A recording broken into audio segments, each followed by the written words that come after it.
Happy Monday, everybody. It's just another Monday. Oh, don't wish it were Sunday. That's true. 'Cause Sunday is a fun day. Yes, it is. But Monday for me is too. I hope it's true for you too. Hey guys, I'm super excited to be here for another edition of my bi-weekly newsletter. And I have to say, I am so honored and privileged that all of you loving, amazing people are showing up to share in the love that I have to extend to you.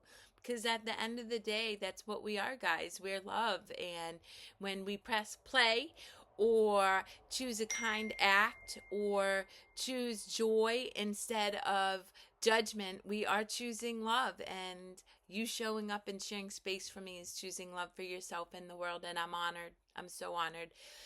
So this weekend, I am coming off reaching a pinnacle moment, so to speak, or many people would say it. For years now, I have worked towards acquiring knowledge and wisdom and insight by application and action and practice so that I could get a keynote speaking position, or whatever it's called, at a summit. And recently, months ago, I was asked to co-host a summit on the changing face of addiction with my friend Adrian Ticky and present a keynote. And I did. And holy crap, I slayed. And let me just tell you, my clients were sending me messages of well wishes before, and I told them what I'm going to tell you. I knew I had it in the bag from the moment I said yes. And why? Because I've cultivated that mindset.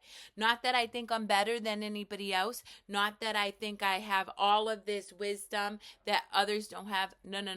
I have created an unshakable faith in myself because of the work I've done on myself, and because of the continuous effort and curiosity and play and wisdom that I surround myself with, that I infuse myself with, and that I cultivate within my own life, my experiences. But it wasn't always like that. And I want to talk to you about comparison. Because for much of my life, I showed up from a place of comparing myself to other people. I don't have a high school diploma. That means I have to work 12, 15 hours a day to prove my worth in this position, because all of the other people around me went to college. And that is how I fell into work addiction. I continued to acquire knowledge outside of my employment, but also within my work. I would say I was the first one there. I was the last one to arrive.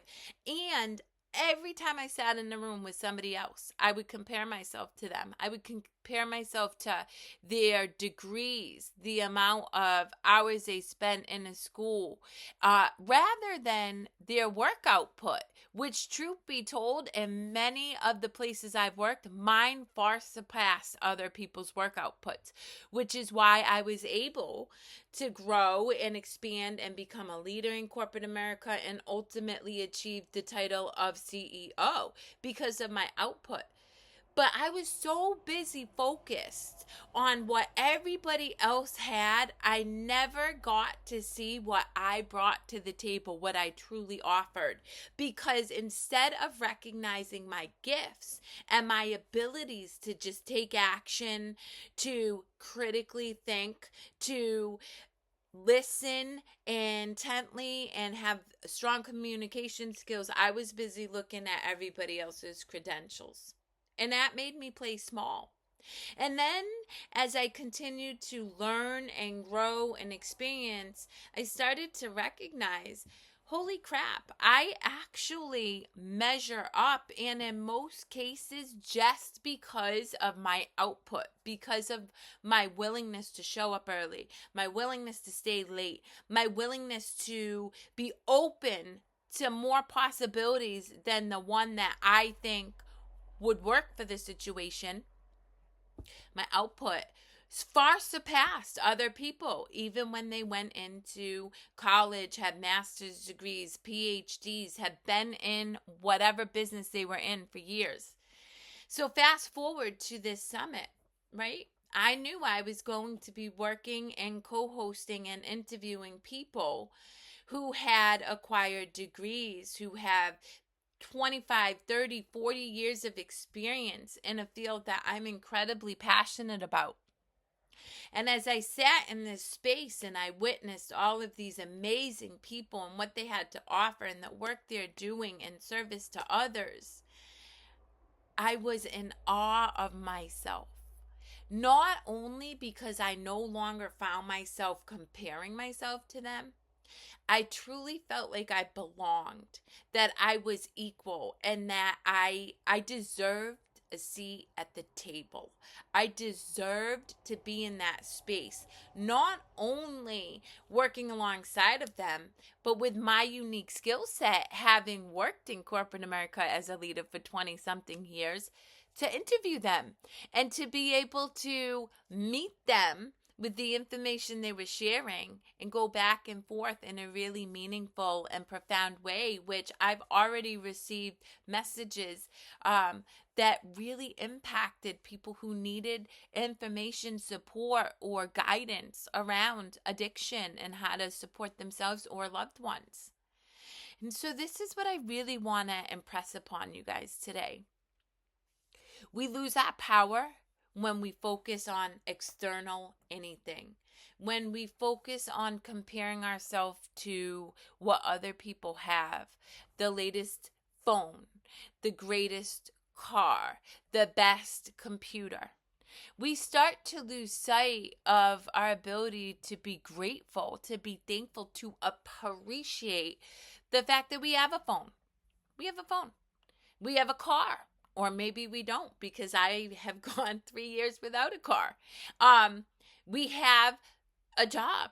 We have a house, right? When we compare what we have against other people, we lose sight of the gifts that we have within us at all times or accessible to us. That goes to internals too, guys. I was so busy, focused on the degrees and the certificates and the skills that other people brought to the table, right? Whether they applied them or not. Literally, I was focused on the label, on the amount of years they went to school, that I lost sight of my ability to learn, right? Even though I was learning, I didn't appreciate the fact that I was learning. I was just absorbing knowledge, but never stopped to say, wow, you are literally showing up and getting degrees in your own right. You're just not tacking on $200,000+ of debt while doing it. And I didn't see the value that I brought to the table, despite the fact that I was in the same position as these people, and for many years surpassed some of these people in positions. And as a result, I never got to appreciate my success in corporate America. I really didn't. Not until the end. It was always, I'm not good enough. And I have to keep working to become worthy, to prove that I deserve a space at the table, just like the people here. So you never get to enjoy the ride. And furthermore, you're never satisfied. You're never fulfilled. And that's quite frankly why I ran into addiction, because despite my daily concerted efforts to quote unquote be worthy of the places that I had allowed myself to be in, and it is allowing, right? I allowed myself to be open to co-hosting that summit. I allowed myself to believe that I could open a global business, which I have done. And it's allowing. And it's not knowing how you're going to do it. It's just allowing and putting it out there. You don't get the fruits of that. Like, you don't feel that. And so you numb out. And that's what I did. I numbed out. I was drinking 2 bottles of wine because I wasn't good enough. So I encourage you. Your call to action today is get aware of where you compare. Just aware, because awareness will open up the doors for change. But if you're not even aware, you can't know. And like me, I wasn't even aware that I was suffering because I was so focused on everybody else. I was just in it to keep going, keep going. It was when I became aware of the moments when I was in comparison that I was able to show up and do it differently, or make a different choice, or get curious. If nothing else, stay curious. And that is when I started to break free from suffering. Because instead of focusing on the externals, what I have for a house, what I have for a phone, what I have for a car, how much money I can provide my children with, how much of this, I focused on how do I feel? What is it I want to learn personally for myself rather than what society tells me I need to learn? And when I did that, I found peace because I knew in this moment I was enough and I was always going to be enough. And you're always enough. In this moment, every moment in the past and every moment in the future, you're enough. So, how do you find that worthiness within yourself? And it starts by recognizing when you're in comparison and ask yourself why it is you're in comparison. And when you do that, you open yourself up to understanding beliefs that you've been embedded with. When you know those beliefs, you can decide whether they serve you, and if they don't, you let them go and you replace them with beliefs that empower you, nurture you, and most importantly, allow you to show up in your fully authentic, unapologetically loving self, which allows other people to love you exactly where you're at today. Until next time, guys, thank you for pressing play on this newsletter. Thank you for pressing play for you. And thank you for letting me impart a little bit of love on you today.